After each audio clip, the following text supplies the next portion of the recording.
আপনাদেরকে অসংখ্য অসংখ্য ধন্যবাদ ভারতীয় জনতা মজদুর সংঘ ত্রিপুরা প্রদেশের পক্ষ থেকে।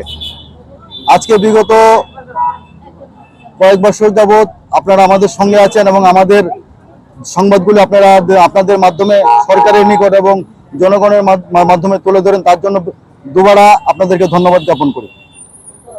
আজকে আমরা 4 দফা দাবি নিয়ে ত্রিপুরা রাবার ফরেস্ট কর্পোরেশন লিমিটেডে আমরা ডেপুটেশনে যাচ্ছি।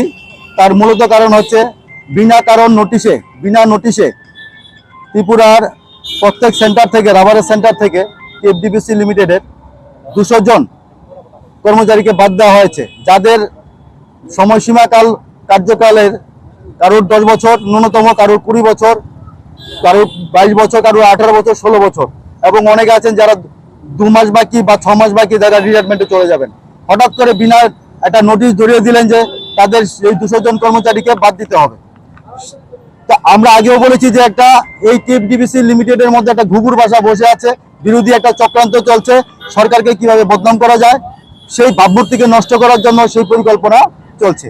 তাছাড়াও আছে, এবং সেই নোটিশকে আমরা অগ্রাহ্য করি, আমরা কোনো রকমই মেনে নিতে পারি না ভারতীয় জনতা মজদুর সংঘ।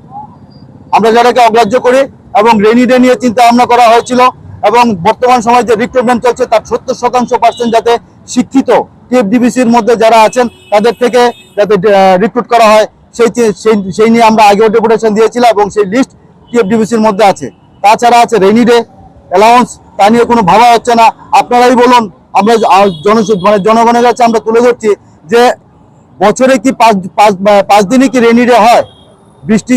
বৃষ্টিকালীন কি 5 দিনই থাকে?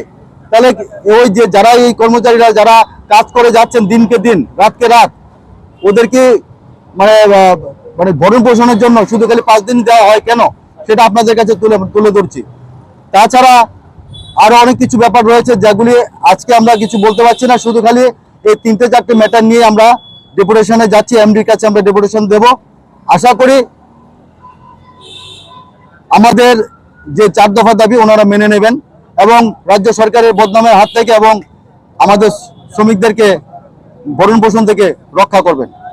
সেই আমি বাপন দত্ত, ভারতীয় জনতা মজদুর সংঘ ত্রিপুরা প্রদেশের প্রভারী প্লাস ন্যাশনাল সেক্রেটারি। আমরা আজকে কম সংখ্যক জমাতে হয়েছি, কেননা প্রত্যেকটি সেন্টারকে বাঁচাতে হবে। সে বাঁচানোর লক্ষ্যে আমরা কম সংখ্যক লোক নিয়ে আজকে ডেপুটেশনে যাচ্ছি, এবং 10 জন থেকে 12 জনের প্রতিনিধি এমডির কাছে।